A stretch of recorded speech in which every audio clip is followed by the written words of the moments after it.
Hi, I'm Dana, and today I really want to talk about the fear of getting things wrong and doing the wrong thing, and generally just making all the wrong choices in life so that you don't get anything that you want or exist in the way that you'd like to, and just generally always feeling like you're possibly doing the wrong thing even when you're trying to make the right choices and the right decisions. As with a lot of the things that I talk about on this channel, I do think it's the kind of thing that most people experience. I think that just about every human being will experience at some point being like, am I making the wrong choice? Am I making all the wrong decisions? Am I doing all the wrong things? But I think that for most people, it's validated when they're not doing the wrong thing. You know, they realise, oh no, I did make the right choice, I did the right thing, I did the right decision. I feel like that's something that most people experience sometimes. You know, it's when they have a big life decision coming up, it's when they're having to make some sort of big out of the norm choice or decision. And for me, as an autistic person, I feel it all the time. And, you know, I'm doing the work and putting effort into trying not to feel it and trying to better myself and trying to like work on coping with my anxiety in healthier ways and everything, but I still feel like a crippling amount of anxiety every single day over the idea of making the wrong choice and doing everything in my life wrong and making all the wrong decisions. You know, like it's not just something that I worry about when I'm having to make a big choice. It's, am I deciding to eat the wrong foods on a day-to-day basis? Am I choosing to wear the wrong clothes? Am I, you know, not looking after my cats well enough? Am I being a bad friend? Am I behaving in, like wrong in social situations with my friends? Is, you know, the ways in which that I'm choosing to heal and try to better myself, are they the wrong things that I'm doing? Am I aiming for the wrong thing in the first place? Am I going to get to where I wanted to be and realise that I've put all of that work and effort in for the wrong thing?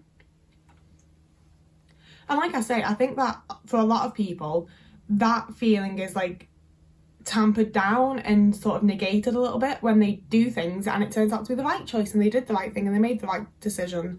And I feel like a lot of the time for me as an autistic person, it's validated in the opposite way, where it's like, yeah, you were right to be worried about making the wrong decision, you were right to be worried that you were doing the wrong thing and saying the wrong thing at the wrong time and just generally not doing the right thing. Like, for example, I dropped out of college twice, once when I was 16 and once when I was 18, and both times I was made to feel by everyone around me that I'd made a completely stupid and idiotic and awful choice, you know, and that was a very big life decision for me both times, and it was one that I absolutely agonised over and was like, am I doing the wrong thing with this?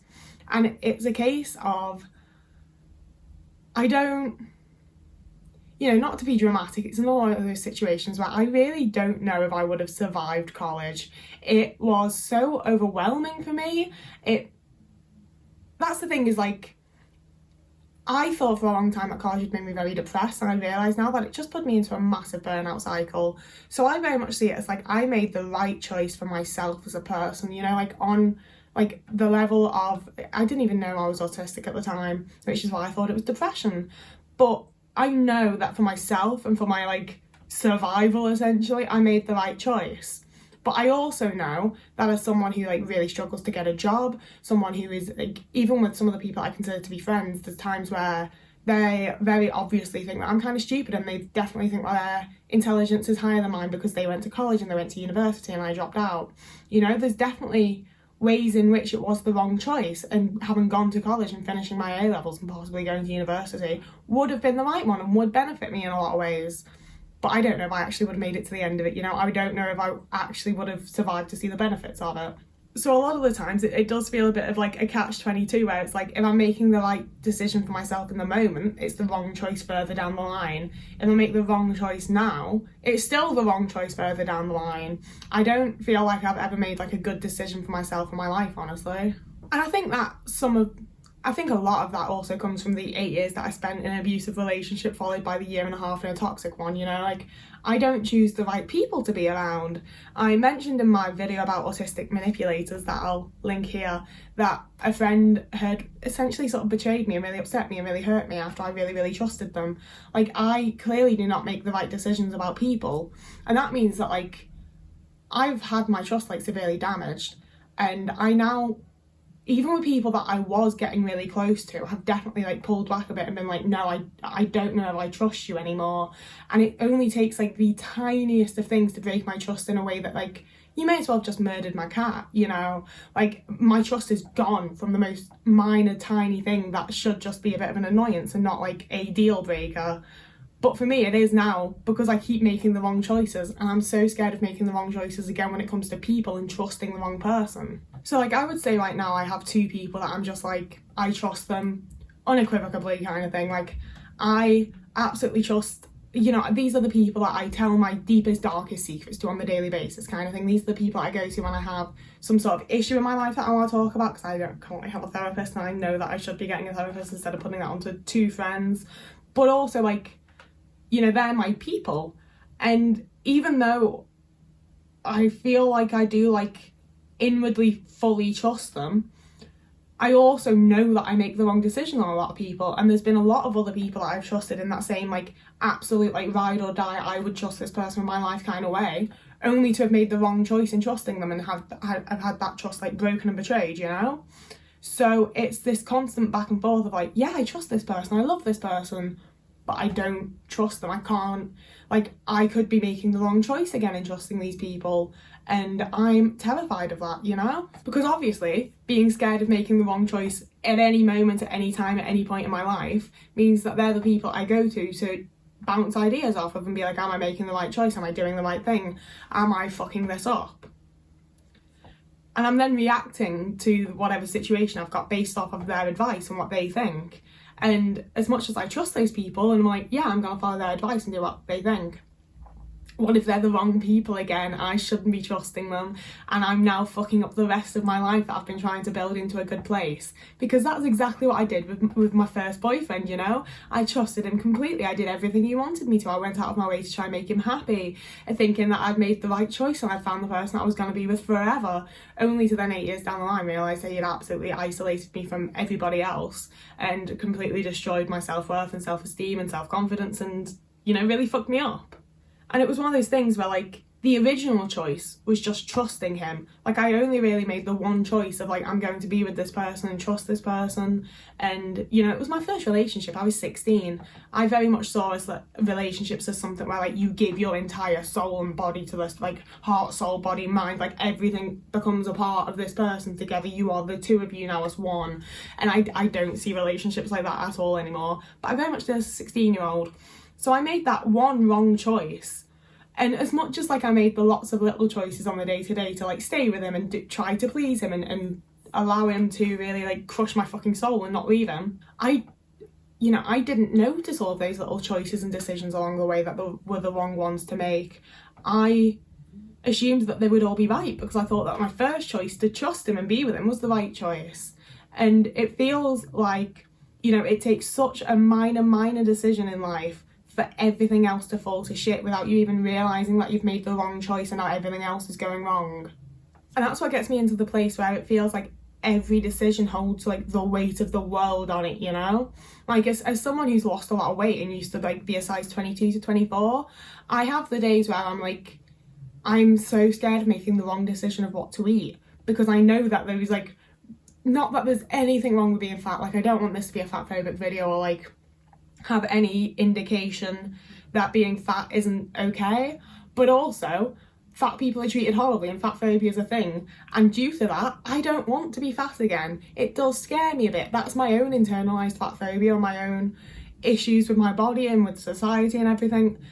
I understand that that's, like, rooted in fat phobia, but I'm not trying to say that it's wrong to be fat or other fat people are bad or anything like that, you know?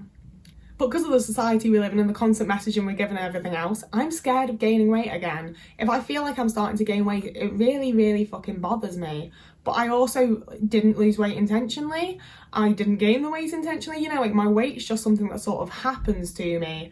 And I'm aware of how, like, nutrition and food science works. I'm aware that what I eat is what affects my body and how much I move it affects my body. But that's what makes it feel like every single food choice I make is the wrong one. It's going to be the wrong one. It's this one choice, this what I'm going to have for dinner is the hinge of whether or not I'm going to be fat again. And for me, like, it's not so much a body issue either. It's, if I eat the wrong meal, I'm going to be treated badly by people again. I'm going to have people, like, shout things at me in the street from their cars just because I'm a fat person. I'm going to not be able to go and get myself a Mackie scram because someone will say something to me while I'm in the queue just because I'm existing as a fat person, you know? It's very much the fear of how I will be treated as a fat person because it was horrible and I don't want to go back to that. But also, like I say, like, as much as I am aware of how food works with bodies, I also felt like I was like completely, I've never felt like I have control over my body weight. I got fat, I got skinny, it all just sort of happened to me.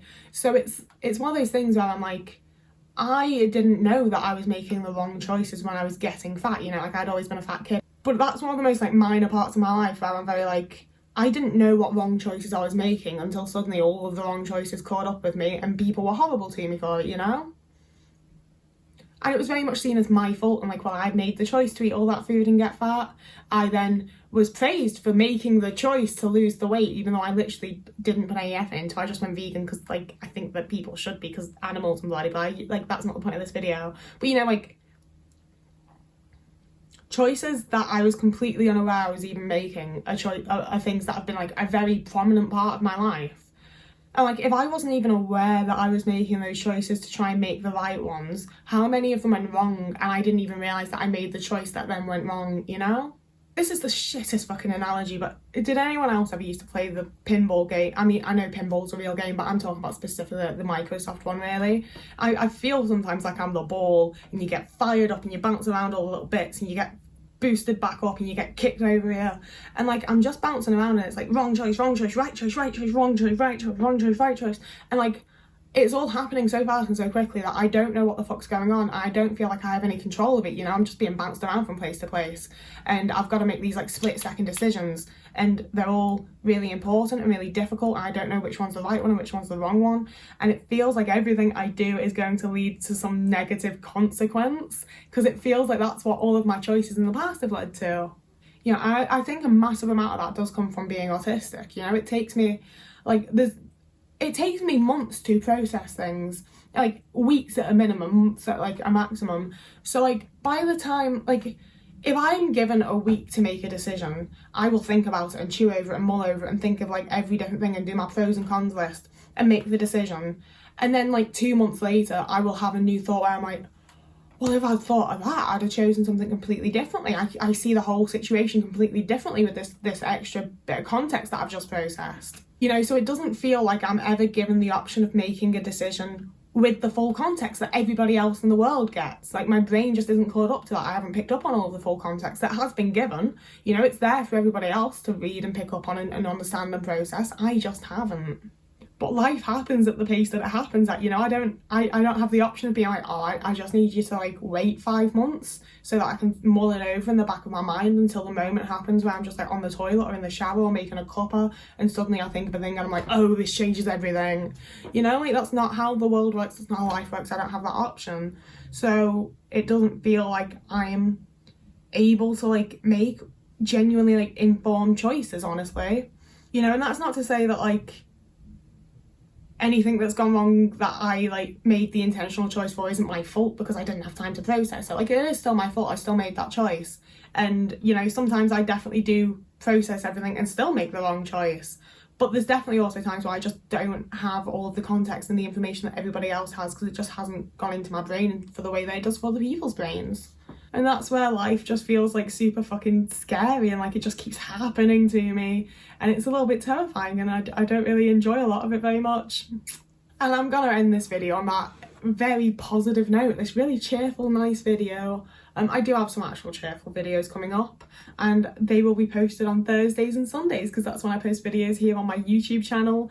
I also post a TikTok near daily though, and I mean literally daily at the minute, and I also sometimes post to Instagram and Twitter, so you can follow me there, like on any of those places if you wanted to, but please especially do like and subscribe here.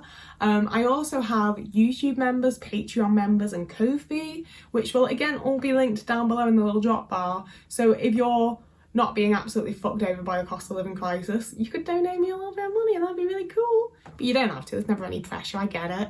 And again, like people are actually like donating me money on Ko-fi now, and it's a bit wild and it's really cool. And I want to say like a big thank you here, because I am going to get back to people individually, because you do at least deserve that when you're willing to like fucking pay for me to eat. But it makes me so anxious and it makes me feel kind of uncomfortable. But it's also really fucking nice of you, and I do really appreciate it, so thank you. And I will be getting back to you individually if you've ever donated me money on Ko-fi.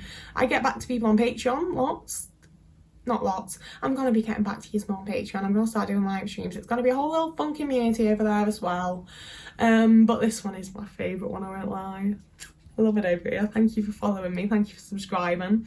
I never ever thought I'd get to have like a little community like this where people actually watch my videos and people comment on my videos, and I recognise like so many of your names. I know I do this like every so often, but I just hit 3,000 subscribers. 3,000.